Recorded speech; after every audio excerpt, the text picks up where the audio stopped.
Hello and welcome to the Championship Talk podcast presents a history of, and today it's a history of Blackburn Rovers. I'm your host Paul O'Toole and joined virtually opposite me is my co-host Thomas Falco. Hello! So, this is the third of our mini-series and we're going to move on to Blackburn Rovers. Professional football club in Lancashire.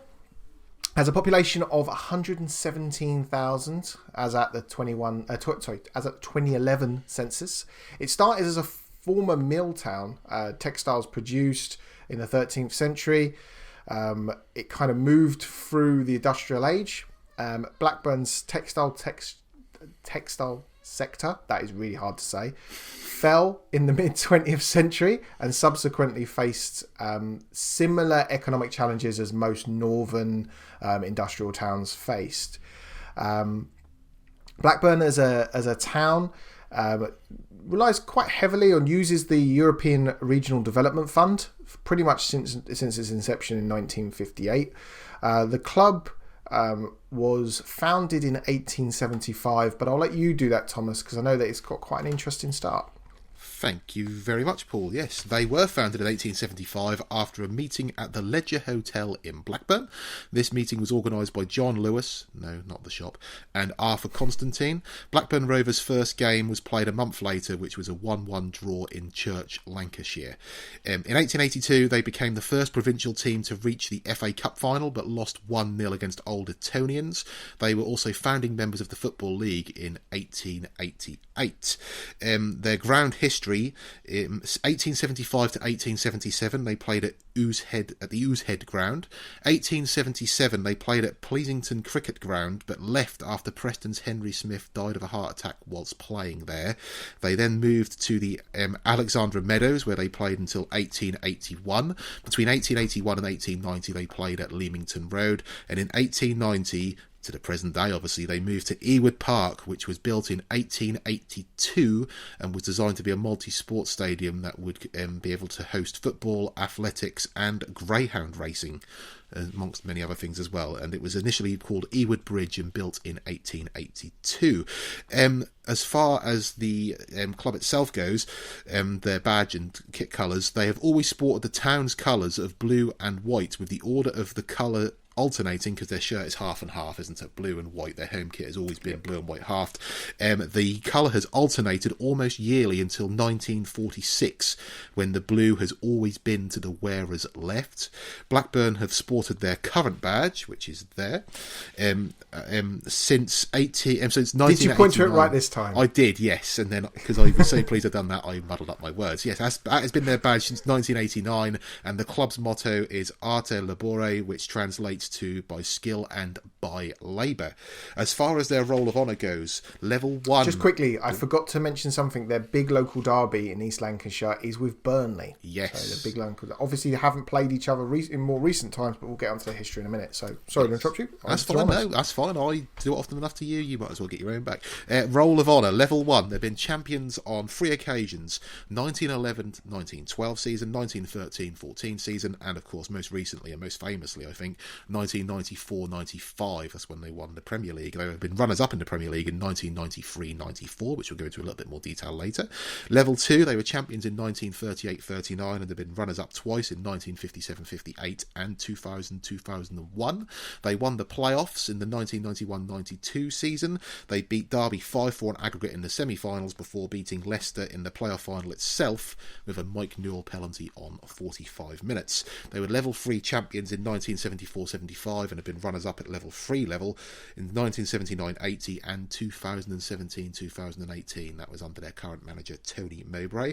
FA Cup, now this really interests me for a number of reasons. The FA Cup... I was surprised. They've got a rich history in the FA Cup. They have won the competition on 6 separate occasions.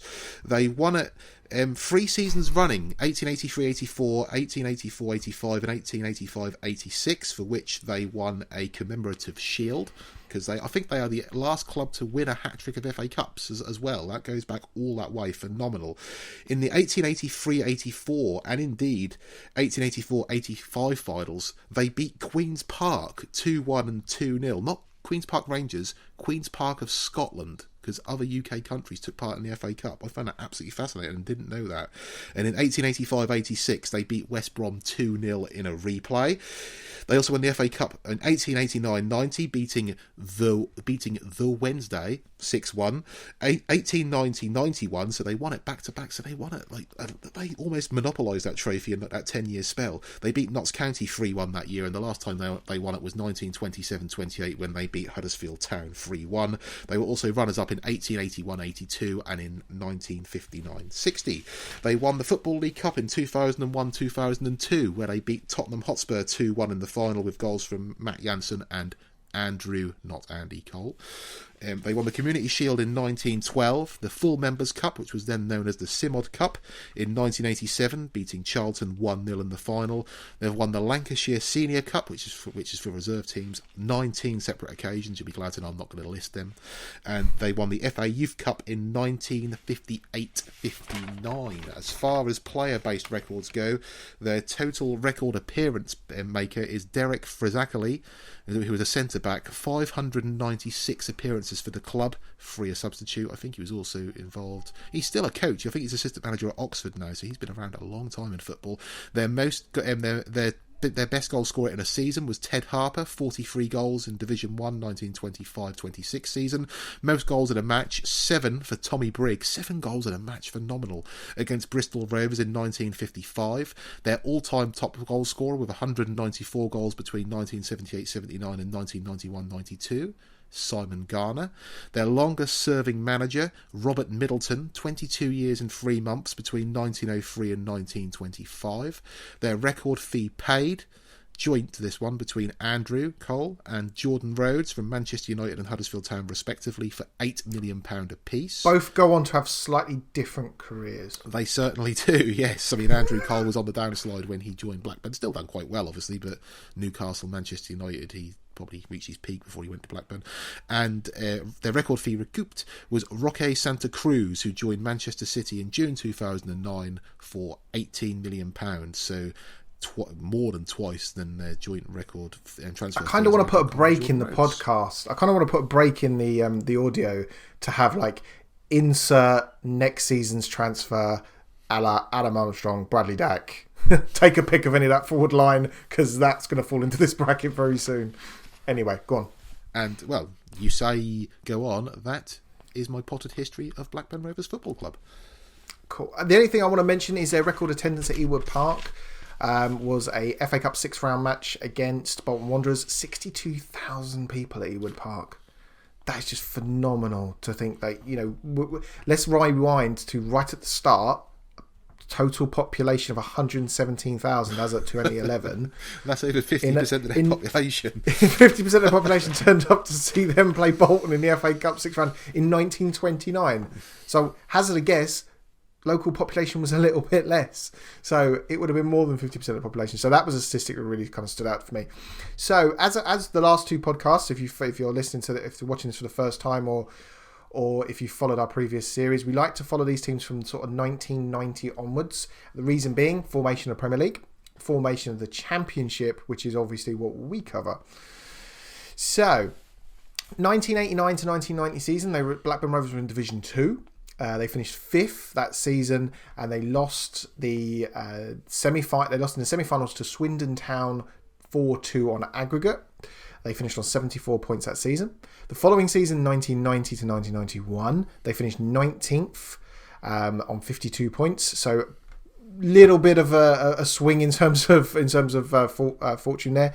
The following season, 91 to 92, they finished 6th, and this was 6th in Division 2, which means that they went into the playoffs. They went in the playoffs and won 1-0 against Leicester at Wembley Stadium.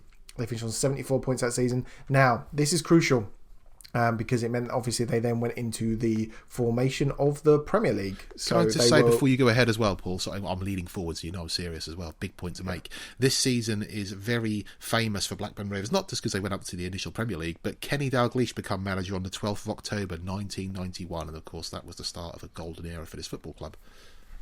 It was, because as you say, in the following season, 1992-93, the first season of the Premier League, they went from 6th in the second tier of English football to 4th in the Premier League. That's quite incredible when you think about Alan Shearer, their top goal scorer, on 16 goals. Finished on 71 points, which is, again, although the Premier League was a 42-game season that season, obviously more than the 38 games they have now, to think that 71 points is a lot of points to amass in the Premier League. Finished fourth that season. The next season they finished second, narrowly being pipped by Manchester United. However, Alan Shearer scored 31 goals that season for them. The following season is the season. I think it's safe to say that it's the season most Blackburn fans will remember fondly. 89 points they finished on. They've won the Premier League. Alan Shearer scoring 34 goals in 42 games that season. So quite a phenomenal season for Blackburn Rovers. To think that only 3 seasons earlier they were in the second tier of English football. Quite credible. The following season, I just want to say this is what. Again, Paul, sorry. This is why I was a little bit short with the potted history and didn't go into as much detail, because obviously Blackburn winning this was absolutely phenomenal. And you look at the squad they amassed as well. I know you're going to talk about that when you talk about the ownership of the club as well, but the squad they were able to amass and compete with as well. And this was the first season I can remember as well. I know you talked about the first season you can remember collecting the Barnsley players in your Merlins. You said Panini last week, but it was obviously the Merlins. That was 97, 98 for me. Yes, but this one was, I can remember the match of the day, the end of the season, where they cut from ground to ground. So I think Blackburn went to Anfield to play Liverpool on the last day, and Manchester United were playing West Ham. And they cut, and I think they do it now, but I can remember it as the first season, they cut from ground to ground, and the drama and the tension, absolutely phenomenal. And Blackburn Rovers managing to do that after finishing the season before in second place. And they weren't one of the traditional big boys either, were they? They weren't. I know their history. We've talked about the FA Cup monopolising that in that 10-year period in the late 1890s. But to be top of the Premier League, just to validate your point, the season. So obviously they were promoted via the playoffs to the Premier League in its first season of its inception. Previous to that, it was 1965-66 season when they were in the top flight of English football. So 66 was the last time that they were in the top flight of English football. In their first season being promoted, or 3 seasons later after being promoted to the top tier of English football, they win it. Quite incredible. But that squad that won the Premier League, I will sort of let you move on, Paul, sorry, but that squad they had to win the Premier League, amongst them some iconic players of the 90s I can remember fondly from the Merlin sticker book as well. Tim Flowers, for example, David Batty, Colin Hendry was Chris another Sutton. one as well, Chris Sutton, Alan Shearer, Kevin Gallagher, Mike Newell, amongst others as well. Stuart Ripley was another one as well, Jason Wilcox on either flank. They had a very, very good squad of honest professional footballers who just come together under that management and were just absolutely phenomenal and just made it possible. I think that was the type of model that maybe the likes of Leicester City were able to act on, because they were not one of the established big boys. They just broke their way in, and they proved over a period of 3 or 4 years, but they deserved to be where they were. Also in this season, what's commonly forgotten about is they played in UEFA Cup. So they lost in the first round to Trelleborg of Sweden, yes, on aggregate 3-2.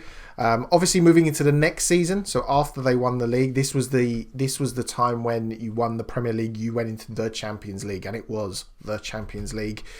They played in the group stages. They had Spartak Moscow, Legia Warsaw, and Rosenborg. They finished fourth. They lost all 3 games. Not the greatest, but they did play in the Champions League, which is again. Go back 3 seasons and they were in the second tier of English football. Again, I don't know if you can remember, I'm just doing this off memory now, honestly not made a note of this, that Champions League campaign for Blackburn is probably synonymous with the fight on field between Graham Lasseau, who was a player I missed at being iconic, I apologise, and David Batty. They actually had a row on the pitch and had to be split up by their teammates and opposing teammates as well. They had a bit of an argument. Of all the people to pick a fight on, David Batty? Really? You don't mess with David Batty. No, but obviously this season was a bit... transitional as well, because I believe this is the season where Kenny Dalglish moved aside, moved upstairs, and Ray Harford took charge as well. Transitional season, very tough, and a very tough act to follow. Ultimately finished 7th on 61 points. Alan Shearer is still their top goal scorer with 31 goals. Notable is this is the highest average attendance for Ewood Park for probably the best part of 40 years. 27,700 at Ewood Park was their biggest average attendance, and it's certainly the highest average attendance. There's been no years since that Blackburn was followed. 96 to 97, finished 13th on 42 points. Chris Sutton, the top goal scorer this season, on 11 goals. 97 to 98, the season that I remember fondly, was when Blackburn were a bit of a resurgence. They finished 6th that year on 58 points. Chris Sutton, again, they got top goal scorer, 18 goals. Next, this is where their tide sort of starts to turn to Blackburn. 98 to 99, they finished 19th. They don't score too many goals this season. They got on 35 points. Kevin Gallagher and Ashley Ward scored 5 goals apiece, and that was their top goal scorer, which is quite incredible when you think about it. But no, ultimately relegated that season. Relegated to Division 1 because obviously the Championship hadn't been formed yet. 11th, they finished that season in 1999 to 2000, 62 points. Lee Carsley, their top goal scorer, on 10 goals. The next season they get promoted. They finish 2nd on 91 points, which is, that's some points total. Matt Jansen, top goal scorer, on 23 goals. I think quite significant in that as well, Paul. Graham Souness was appointed manager the season before, wasn't he? Brian Kidd was the manager who ultimately took Blackburn down to Division 1, and Graham Souness come in, and as soon as he's come in, that no-nonsense approach just got them to bounce straight back up, which is very 91 points. I think 76 goals scored, 39 conceded. They only lost 7 games that season. You finished 91 points. You'd expect to win it, let alone finish second. But anyway, that's how that season finished. And ultimately, I think it's Fulham that finished top with that. I think it was a John Tigana team. Oh, John Tigana, yes. 101 points. Fulham finished top on that one. 2001, 2002, finished 10th in the Premier League. So having come back. And this was the season, as you said, they won the League Cup. Matt Jansen scores 10 goals that season for them. In 2002, 2003, they finished 6th. Damien Duff, their top goal scorer that season, on 9 goals. They finished on 60 points, which is quite incredible to think they finished 6th. 2 years earlier, they were in the Division 1. It's quite incredible. 2003, 2004, they finished 15th on 44 points. Andrew Cole is their top goal scorer of 11 goals. 2004, 2005, they finished 15th again, this time on 42 points. Their top goal scorer, Paul Dickov, on 9 goals, once of Arsenal. Yes, and quite significant as well is that Graham Souness, no longer manager, replaced with Sparky Hughes, who left the Wales job to come and take over the post at Blackburn Rovers. He did, and there's a link to that because in 2005-2006 season they finished 6th. However, their top goal scorer was Craig Bellamy of Wales, 13 goals he scored that season. Then they finished in 2006-2007, they finished 10th in the Premier League. Benny McCarthy, 18 goals. They then finished 7th the following season in 07-08. Rocky Santa Cruz scoring 19 goals. They then finished 15th in the Premier League in 08-09. Benny McCarthy this time scoring 10 goals. 09-10. I think just going back to that previous season as well, Mark Hughes departed from Manchester City and they replaced with Big Sam Allardyce. There is a reason why I'm going through the managers and it's coming up pretty soon. Yeah, I can imagine. And that was when Rocky Santa Cruz then moved to Manchester City also. 09-10, they finished 10th. David Dunn, 9 goals. 10-11 season, they finished 15th. 3 top goal scorers: Junior Hoylett, Nikola Klanic, and Jason Roberts, all scoring 5 that season. They 15th they finished that season. And during this season as well, because obviously Sam Allardyce took over from Paul Ince, because Paul Ince took over from Mark Hughes. This season, you've just said with the co-top scorers, Sam Allardyce very controversially replaced by Steve Keane. Absolutely, and this was the introduction. We're going to talk about the ownership at the end, I know, but this is where the new ownership took in, and where, well, yeah, we'll just let the facts play out the rest. I don't think we need to fill in the gaps. Okay, so that season, following season, 19th, relegated. Yakubu was a top goal scorer, 18 goals, which I thought was quite surprising. Yeah. You have a striker that gets 18 goals and you still end up relegated. He scored over half their goals they scored that season. 31 points was all they amassed. They then, in 12-13 season, finished 17th. And this begins the Jordan Rhodes period of top goal scorers because he's the next 4 years he's a top goal scorer. Scores 26 goals this season. Well, that's phenomenal. When you say as well, you said about Yakubu scoring 18 goals and finishing 19th in the Premier League, finishing 17th in the Championship and scoring 27 goals in all competitions is still quite a phenomenal stat there, isn't it? Unless he's just scoring the vast majority of the team's goals. This season as well, Steve Keane was replaced with Henning Berg. Henning Berg was replaced with Michael Appleton. Michael Appleton was replaced with Gary Bowyer. A little bit of the managerial merry-go-round just starting to quicken up during that season. Just a little bit. Crazy. Following season 13-14, they finished 8th. Jordan Rhodes again, top goal scorer, this time only scoring 25 goals. They finished on 70 points. Any managerial changes this season? No. No, okay. No. That's when they give the job to Gary Bowyer. He wasn't the most flamboyant name in management, but he was very steady. Well, an 8th and a 9th place finish. This time they finished on 67 points. Jordan Rhodes again, their top goal scorer in 14-15 season, 21 goals. Then 15-16 season, they finished 15th. Jordan Rhodes also a top goal scorer again, this time only amassing 10 goals. Guessing there was a managerial change. Yes, Gary Bowyer was replaced with Paul Lambert, who, until researching this, I had entirely forgot had spent a chance managing Blackburn Rovers. Ask Nick in the following season, so it was a more significant change. Yeah, 16-17, finished 22nd, 51 points. Top goal scorer Danny Graham. I've completely forgotten Danny Graham scored this many goals. He scored 11 goals for Blackburn this season. Ultimately relegated in 16-17. Guessing there was a managerial change. Yes, Owen Coyle was given the job at the start of this particular season, which was very controversial at the time because Owen Coyle, of course, had been a successful manager with Burnley, yes, who are arch rivals, as you talked about earlier on. He didn't last out the season. He was replaced by Tony Mowbray.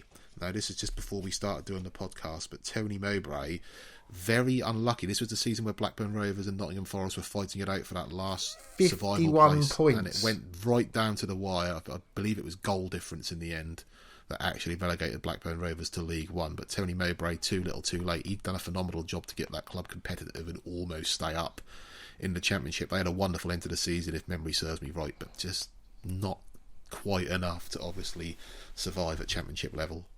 When you think to finish on, you amass 51 points, that is some incredible achievement. Let's be perfectly honest. That you kind of, it takes some really freak of nature. And you're right, Forest 2 goals, a 2-goal better goal difference. Blackburn were on -12, Forest were on -10. Ultimately, you also look at Burton Albion, who were above Forest that season, won only by a point. So very, very narrow down at the bottom. Also went down that season was Wigan and Rotherham. So it shows you how the mighty fell that season for Blackburn. However, bounced straight back up from League One. 2017 to 2018. Finished second with 96 points. Bradley Dack, their top goal scorer, 18 goals scored. Again, 96 points and only finished second probably shows the competitiveness of League One. Wigan Athletic finishing above them by 2 points on 98 points that season. They were only confirmed as going up sort of late on into the season because Shrewsbury Town, who finished third that season, were hot on their heels and actually only finished on 87 points. So it was only sort of with 4 or 5 games that they were confirmed as going up. However, they finished second that season, went up. In the Championship, this is the seasons that we've covered. Finished 15th. Bradley Dack, top goal scorer again on 18 goals. And 2019-2020 finished 11th on 63 points with Adam Armstrong as 17 goals. Now, I know for a fact they haven't changed managers in that period. No. And that's probably why they've been slowly stabilising themselves and progressing as well. Maybe not so much in terms, from 15th to 11th. But I think style of play and types of players they've got in, I think Tony Mowbray is a very steady manager, and obviously a little bit of patience from behind the scenes as well obviously benefits greatly, and Blackburn Rovers continue to impress as well, with Adam Armstrong this season at the moment scoring more goals than most of the Championship teams have as a whole team. So yeah, absolutely phenomenal. So do I take a big bit of breath because we're about to do the ownership? Okay, so we're going to start from Jack Walker. So Jack Walker, born in May. I'm going to do a little bit about him, and you'll understand why. So Jack Walker, born May 1929, passed away 17th of August 2000. British industrialist and businessman. Built his fortune in the steel industry, amassing a personal wealth of 600 million, and he went on to become the owner of Blackburn Rovers Football Club. In 1988, Jack Walker donated building materials to build the Riverside stand of Ewood Park. It's also thought the money was used to pay for the acquisition and wages of Ozzy Ardiles and Steve Archibald in the 87-88 season. Walker took full control of the club in 1991 with the intention of turning Blackburn Rovers into the greatest and most prosperous club in England that England has ever seen. He also threatened to make Manchester United look cheap, which I thought was quite a good comment, which I thought was also outlined his motives in the 1992 documentary I'm Only Interested in Putting Rovers Where They Should Be. Blackburn Rovers is the greatest football team in England, and they are the one of the founder members, and we want to be right back at the top. So that really expresses his intent in 1992. Within the first 3 years of his takeover, Walker had spent £25 million on new players. Now, this is back in a time when the biggest transfer fees was in the single digit millions. So to spend 25 million was some achievement. He broke the British transfer record twice, signing Alan Shearer from Southampton for £3.3 million in 1992, Chris Sutton from Norwich for £5 million in 1994. Ewood Park was completely reconstructed at a cost of £20 million, giving it a capacity of over 30,000. The new Jack Walker stand provides a lasting tribute. Also, new training facilities and youth academies were constructed at the Brockhall village. On the 17th of August 2000, as I said, Jack Walker died at age 71 from cancer. Before his death, Walker placed a family trust structure for all of his various businesses, including Blackburn Rovers. In 2010, the Blackburn Rovers was sold by the Jack Walker Settlement Trust to the Venkies. This is where it gets a bit interesting. Before you move on to the Venkies in general, I think the most iconic thing, well, obviously then Jack Walker providing the whole area of Blackburn with something to be very proud about with their football team and putting them back on the football map, because he was very proud of their history before then, was the tears when they were confirmed as relegated, finishing 19th in that Premier League season. He was on TV and he was there clapping away his team for an effort, but the tears as well. I think Jack Walker's tears is probably one of the most poignant things that most football fans will remember, because he isn't like one of these owners who just come across and see it as a money-making opportunity. He cared for the whole community of Blackburn, and yes, he definitely put them on the map, and he's still much missed by not just Blackburn Rovers fans, but I think by football fans in general, because it goes to show that you can live a dream if you've got the passion and the patience for that as well. Obviously the cash helps as well, but yeah, you say £25 million in today's market wouldn't get you a half decent player, would it? Let's be totally honest. But the fact he was able to use that money to bring a squad of players together and achieve what they did was phenomenal. His legacy and memory will live on forever, I think, in Blackburn Rovers. Absolutely. Obviously, in November 2010, as I said, Blackburn Rovers was sold to the Venkies Group. Now, obviously, anyone knows when you set up a trust, ultimately to manage someone's estate, ultimately there are complications with that, and it's not the same as being owned by an individual. So, obviously, November 2010, sold to the Venkies Group. The VH Group is a $2 billion Indian conglomerate, predominantly comprising of companies that relate to, and there's a list, the poultry industry, including processed foods, animal vaccines, human and animal pharmaceuticals, and healthcare products. And I took that from the Bloomberg page to find that information out. In November 10, and they took control of Blackburn Rovers, as I said. They bought a 99.9% stake through a holding company called the Venkies London Limited. The deal was worth £43 million, which included a £20 million taking on £20 million of the club's debt. In September 2016, the Venkies Group publicly stated their commitment to sell the club. So that's that obviously hasn't happened. In this time, it was also publicly stated that the Venky's group didn't realise that there was relegation from the Premier League. Yes, they thought that was more... Well, apparently I remember a very respected radio journalist talking about this. I would say his name. I don't want to get him... I don't want to be open to libel, and B, I can't honestly remember. But they said that they thought it was more of the American football model with like franchises and whatever, where the teams will always be in that league and whatever. It's crazy to think, isn't it? And they were a source of ridicule as well, because the Blackburn team actually done an advert for Venky's as well, which you can seek out on YouTube. We may be able to tag that onto our Twitter page at Championship TA1. No, eating some sort of fried chicken products or battered chicken products, whatever it was. Obviously, you said there was the controversial sacking of Sam Allardyce, which we won't go into too much detail for various different reasons. However, that was a controversial sacking. When you then look at where the club's fortunes then kind of spiralled, eventually sort of culminating in League One, Blackburn fans have publicly been quite frustrated at the ownership. However, you can't say that Tony Mowbray coming in the 16-17 season and where Blackburn are now and the players they've got at their disposal, they're looking at playoffs going forward. So the future's not looking bad for Blackburn in terms of where they are, the assets they've got at their disposal. And from my point of view, Blackburn are one of the better clubs to watch in the Championship right now. They are, yes, most definitely so. You know, they've got a very attack-minded team, and with Bradley Dack coming back, he's back in training, isn't he? As we've referred to on the main pod.